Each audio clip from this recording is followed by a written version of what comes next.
The sound of shattering porcelain didn't just break the silence. It sliced right through the polite murmur of 200 guests. I froze, my hand still hovering over Elena's shoulder where I had been guiding her through the crowded ballroom. At my feet lay the shards of a vintage Ming vase, a prop my mother Patricia insisted on displaying near the heavy oak doors every Christmas Eve. Elena, my 6-year-old daughter, stood trembling, her eyes wide and already filling with tears. She hadn't even been running. She had just turned too quickly to look at the massive tree, and her small elbow had clipped the pedestal. The music stopped. The chatter died instantly. And then my father's voice boomed across the room, louder than I had ever heard it. "You clumsy little idiot!" James roared, striding toward us, his face flushed a deep, dangerous crimson. "That vase is worth more than your mother makes in a decade." He didn't check if Elena was hurt. He didn't ask what happened. He loomed over us, his expensive tuxedo straining as he pointed a shaking finger at my daughter. "James, please," I started, stepping between him and Elena, my voice low, trying to salvage some shred of dignity. "It was an accident. I'll pay for it." "Pay for it?" He laughed, a harsh barking sound that echoed off the high ceilings. "With what, Catalina? Your freelance graphic design scraps? You can't even afford decent clothes for this party, let alone a piece of history like that." My mother, Patricia, stood a few feet away, sipping her champagne. She didn't move. She didn't intervene. She just watched, her expression one of mild annoyance, as if we were a stain on her perfect carpet that she hadn't gotten around to cleaning yet. "You are a cheap embarrassment," my father spat, his voice dropping to a venomous hiss that carried to every corner of the silent room. "Every time you come here you ruin something. You ruin the aesthetic. You ruin the mood. And now you destroy my property." He grabbed my arm, his grip bruising. "Get out. Get out, you piece of trash. Take your brat and leave before my important guests arrive." He shoved me. Physically shoved me toward the door. I stumbled, catching myself against the wall, pulling Elena tight against my side. The elite of Montecito watched. Bankers, socialites, investors, all witnessing James's expulsion of his own daughter and granddaughter. Not one person spoke up. My brother Jack smirked from the bar. My sister Taylor didn't even look up from her phone. I didn't beg. I didn't cry. I didn't ask why. Something inside me, some fragile hope I had been nurturing for 29 years, finally snapped. It was a physical sensation, a sharp, clean break in the center of my chest. The invisible chain of the survivor. The one that binds you to the people who hurt you, the one that makes you believe if you just endure enough they will finally love you. It shattered right along with that vase. I looked at my father one last time. I didn't see a tycoon. I didn't see a patriarch. I saw a man standing on a foundation of sand, screaming at the tide. "Come on, Elena," I said, my voice steady, almost unrecognizable to my own ears. "We're going home." I walked out those heavy oak doors and into the cool night air, leaving the warmth, the lights, and the family I had spent a lifetime trying to please. I didn't look back. Before I tell you what happened when I walked out that door, drop a comment and let me know where you're listening from and what time it is for you right now. I'd love to know who's part of our community. I buckled Elena into the back seat of my nondescript sedan, the one I drove specifically when visiting them so I wouldn't raise questions. She was sobbing quietly, her little body shaking. "It's okay, baby," I told her, meeting her eyes in the rearview mirror. "We're going to a better place. A real home." I didn't drive to a motel. I didn't drive back to the cramped apartment I rented in the city to maintain my cover. I turned onto the Pacific Coast Highway and headed north, toward Malibu. The drive was long and dark, the ocean a black void to my left. My phone buzzed incessantly, text from Taylor probably, maybe a half-hearted scolding from my mother, but I didn't check it. I drove with a clarity that felt like ice water in my veins. We arrived at the gates an hour later. I rolled down the window and punched a code into the keypad. The heavy iron gates swung open silently. I drove up the winding driveway, the headlights sweeping over manicured landscaping, until the house came into view. It wasn't a house. It was a masterpiece of modern architecture, glass and steel perched on the edge of a cliff, overlooking the churning Pacific. My sanctuary. My secret. I parked the car and carried a sleeping Elena inside. The lights blazed on automatically as I entered, illuminating the Italian marble floors, the art collection that rivaled my father's, the expansive living room with its panoramic view of the ocean.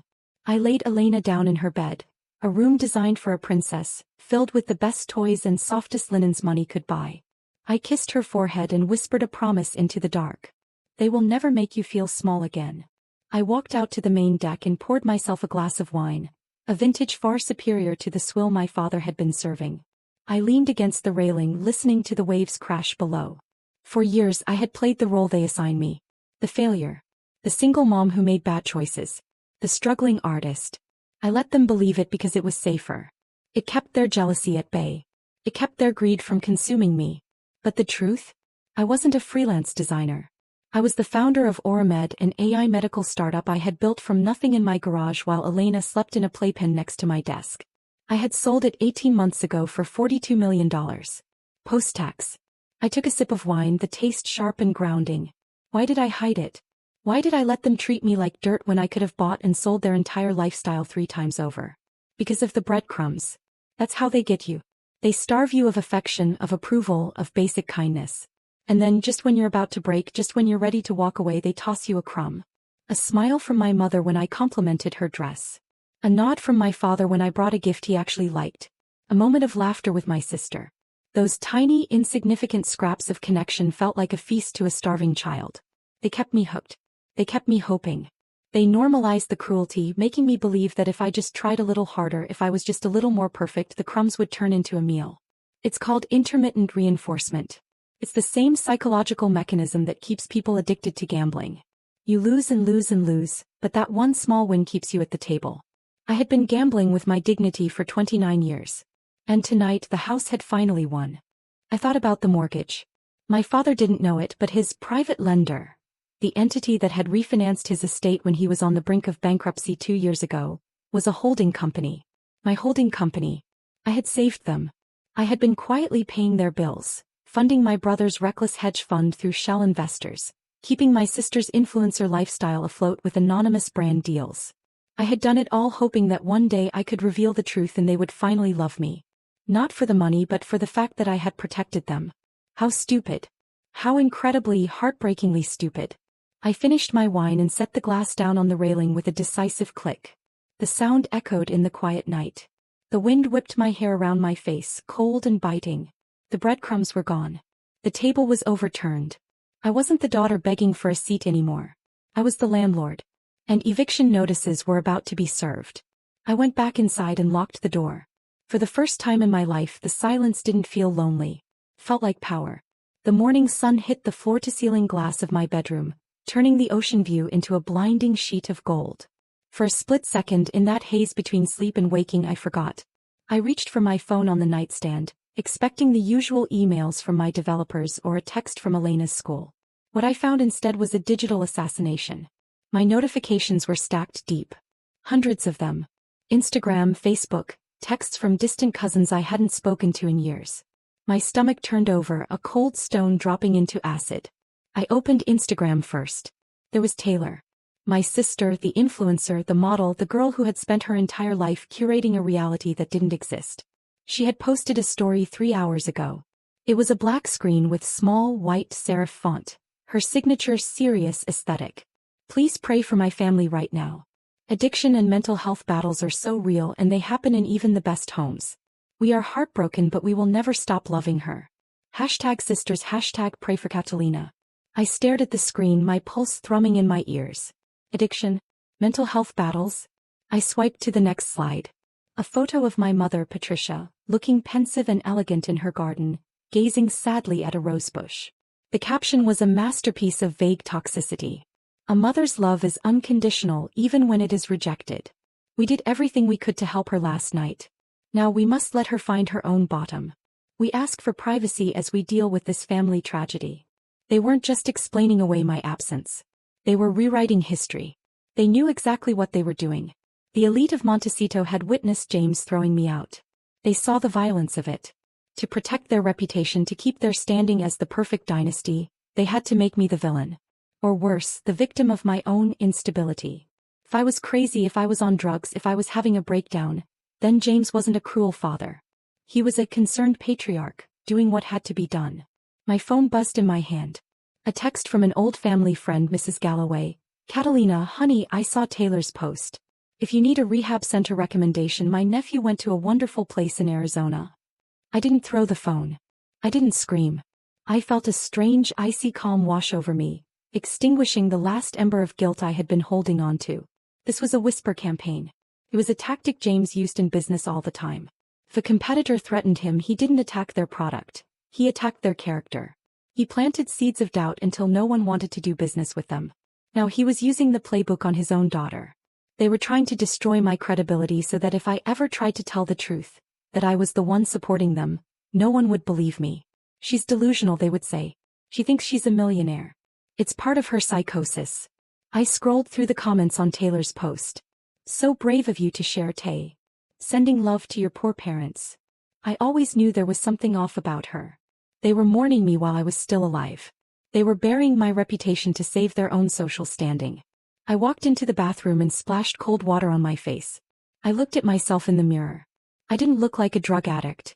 I didn't look unstable. I looked like a woman who had just been handed the final piece of evidence she needed to press the button. I went to check on Elena. She was still asleep, safe in her fortress of high thread count sheets. I kissed her cheek, breathing in the scent of her shampoo, grounding myself. They wanted to paint me as a mess? Fine. Let them paint. I wasn't going to pick up a brush. I was going to buy the gallery and burn it down. I walked into my office, a space dominated by a massive teak desk and 3 monitors.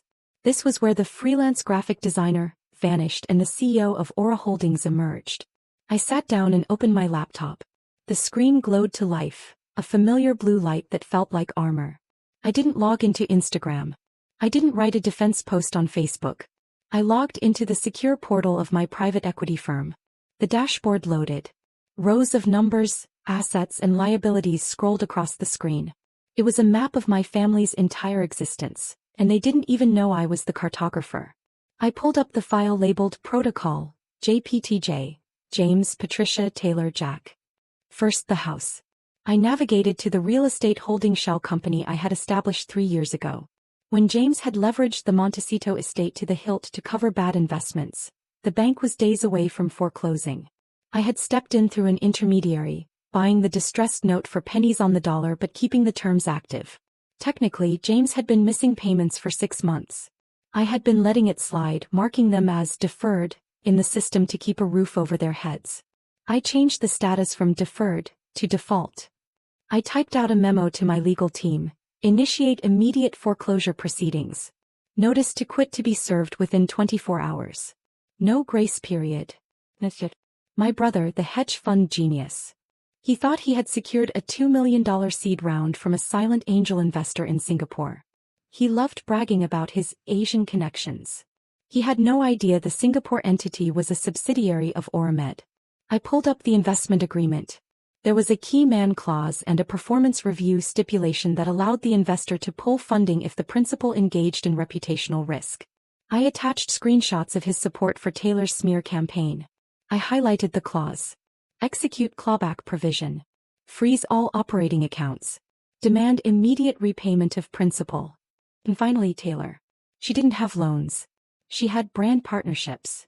My marketing arm had been anonymously sponsoring her lifestyle blog for 2 years, funneling $5,000 a month into her account under the guise of consulting fees for brands I owned stakes in. That money paid for her apartment. It paid for the clothes she was wearing in the photo where she called me an addict. I opened the payroll system. I found her vendor profile. I didn't just cancel the contract.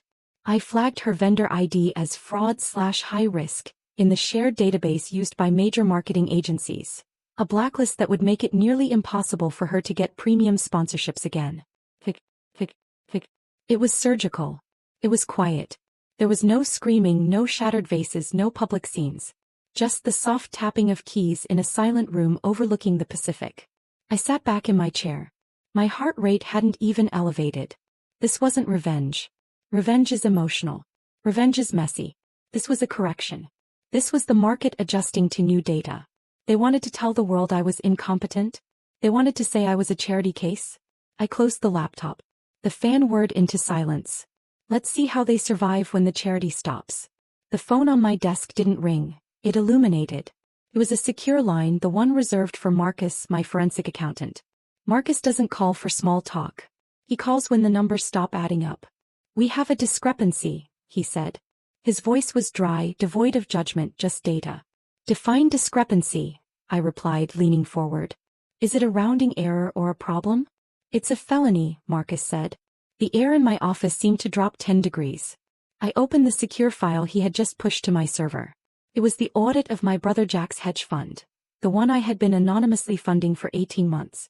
I had authorized a forensic sweep as part of the clawback protocol I initiated yesterday. I expected to find bad trades. I expected to find incompetence. Jack was a gambler, not an investor. I knew he was losing money. That's why I kept refilling the pot, trying to save him from his own stupidity. But I wasn't looking at losses. I was looking at theft. Look at line item 402, Marcus instructed. Vendor payments to Apex Strategic Consulting. $300,000 over 6 months. I've never heard of Apex, I said. Neither has the IRS, Marcus countered. It's a shell. The registered agent is a P.O. box in the Caymans. But the IP address used to access the account matches the residential IP of your brother's penthouse. I stared at the screen. The blue light reflected in my eyes, cold and unforgiving. Jack hadn't just been losing my money. He had been stealing it. He had set up a fake vendor, invoiced his own fund for consulting, and wired the capital, my capital, straight into his personal offshore account. He was embezzling from the angel investor, who was keeping him alive. He was robbing his own sister, blind to the fact that the hand he was biting was the only thing holding him above the abyss. This changed everything. Yesterday this was a family dispute. Yesterday this was about teaching them a lesson in humility. Today it was criminal fraud. What are the implications? I asked, though I already knew. Wire fraud. Embezzlement. Money laundering. Marcus listed them off like he was reading a grocery list. If you file a report with the SEC and the FBI, he's looking at 10 years. Minimum. Federal prison isn't like the country club, Catalina. He won't survive it. I sat back in my chair. The silence in the room was heavy, pressing against my eardrums. I thought about Jack at the party, smirking while our father threw me out. I thought about him laughing at my freelance job, calling me a loser while he wore a watch bought with stolen money. He had committed a crime against me. He had unknowingly handed me the weapon that could end his life as he knew it. Do you want me to file the report? Marcus asked. I looked at the digital evidence. It was a smoking gun. It was the end of Jack. No, I said, my voice dropping to a whisper. Not yet. Print it. All of it. Bind it in a hard copy. I want the physical proof. Understood, Marcus said, and the line went dead. I wasn't going to send the police to arrest him. That was too easy. That was too impersonal. I wanted him to see it. I wanted him to look me in the eye and realize that the sister he called a disgrace was the only reason he wasn't wearing handcuffs. I held the power of the state in one hand and the power of debt in the other. The game had shifted. I wasn't just the landlord anymore. I was the judge, the jury, and if they pushed me 1 inch further, I would be the executioner. 3 days later, the silence broke. It didn't break with a phone call or an apology letter. It broke with the sound of engines revving at my front gate. I was in the kitchen making tea when the security monitor flashed. They were here. James, Fisher, Vic, Taylor. They looked like refugees from a lifestyle magazine that had gone out of business. James was wearing a wrinkled polo shirt, his face a mask of purple rage. Patricia looked pale, her sunglasses hiding eyes I assumed were red from crying, or from plotting. Jack was pacing, looking manic. Taylor was holding her phone up, probably trying to livestream their confrontation for sympathy. They were banging on the iron gate. I could hear James screaming over the intercom system. Open this gate. I know you're in there. You ungrateful little witch, open this gate right now. I didn't rush. I finished steeping my tea. I checked the security feed to ensure Elena was in the playroom with her noise-canceling headphones on, watching a movie. She didn't need to see this. This wasn't for her. This was the final transaction. I walked to the front door. I picked up the leather-bound folder Marcus had sent over. The ledger. I unlocked the front door and walked down the long stone path toward the gate. They saw me coming. They gripped the bars like prisoners. How dare you? James roared as I approached. How dare you squat in a house like this while your family is being destroyed? Who are you sleeping with to stay here? Is this some boyfriend's house? You need to tell him to call off his lawyers. It's not a boyfriend's house, I said, stopping 5 feet from the gate. I didn't open it. It's mine. Paid for in cash. 3 years ago. The silence that followed was absolute. Taylor lowered her phone. Patricia took a step back. You're lying, Jack spat, his voice cracking. You're a broke freelancer. You can't afford a mailbox in this zip code. I held up the folder. I opened it to the first page, the deed to the Montecito estate. I own the mortgage on your house, James, I said, my voice calm, carrying over the sound of the ocean. I bought the distressed note 2 years ago when you defaulted. I've been the one letting you sleep there for free. And I'm the one who just initiated foreclosure. James turned the color of ash. He gripped the gate for support. I turned the page. And Taylor. The brand partnerships that pay your rent? That's my marketing firm. I canceled the contracts. And I flagged you as a fraud risk. You won't get another sponsorship in this industry. Taylor let out a small choked sob. I turned the final page. I looked at Jack. The angel investor from Singapore? That's me. Jack froze. His eyes darted from me to the folder. And this, I said, tapping the spreadsheet of his wire transfers, is the record of the $300,000 you embezzled from me. I have the wire traces. I have the IP logs. I have the affidavit prepared for the FBI. Jack dropped to his knees. It wasn't metaphorical. He literally collapsed onto the asphalt. Catalina, wait, he stammered, tears streaming down his face. Wait, please. I didn't know. I didn't know it was you. Would it have mattered if it was a stranger? I asked. You stole. You committed a felony. And you used that money to buy a watch to wear while you called me a failure. Please, Patricia begged, finding her voice. She reached through the bars, her hand trembling. Catalina, we're your family. You can't destroy us. We're blood. I'm not destroying you, I said. I'm just stopping the subsidy. You wanted me to be a disgrace? Fine. I'm a disgrace. But I'm a solvent disgrace. And you are bankrupt.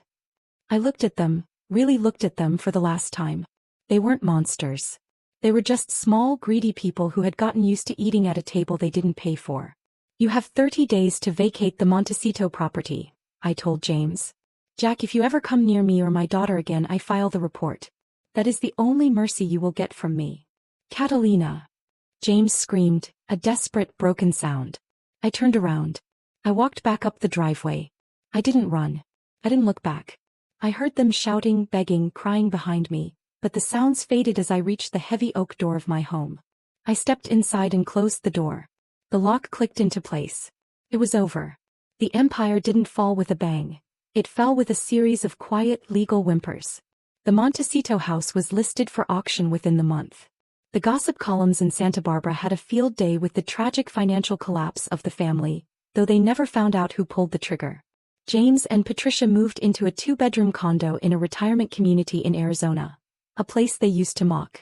Taylor had to get a job as a receptionist at a dental office because her influencer career evaporated overnight. Jack avoided prison, but he was living in a studio apartment working construction, paying me back every cent of the $300,000 in court-ordered restitution. I didn't feel joy watching it. Clean. Like a fever had finally broken. 6 months later, I stood on the deck of my Malibu home. The sun was setting, painting the sky in violets and burnt oranges. Elena was sitting at the patio table drawing a picture of the ocean. She looked happy. Lighter. I held a tablet in my hand, but I wasn't looking at foreclosure notices anymore. I was looking at the launch page for the Sanctuary grant. It was a new venture capital fund I had established with the $42 million from the sale of Oramed. But it wasn't for tech bros or hedge funds. It was exclusively for single mothers. Women who had been underestimated, women who were trying to build businesses while raising children alone, women who needed a seat at the table. I wasn't just giving them money. I was giving them the network, the legal protection, and the mentorship I never had. This was the justice of the sower. Punishing my family was necessary for my survival, but it wasn't my legacy. If I had stopped at revenge, I would have just been the person who burned down a house. I wanted to be the person who built a village. I walked over to Elena and sat down next to her. What are you drawing? I asked. I'm drawing us, she said, pointing to 2 stick figures standing on a giant cliff. And I'm drawing a big wall so the bad people can't come in. I smiled and kissed the top of her head. The wall is good, baby. But you know what else we need? What? A door, I said, looking out at the horizon. So we can let the good people in. I had built my own table. I had carved it out of the wreckage of my past. And now, I was going to make sure that no other woman had to beg for a seat ever again. If you've ever had to build your own table because they wouldn't give you a seat, share this story. And tell me in the comments, what is the one thing you're building for yourself right now?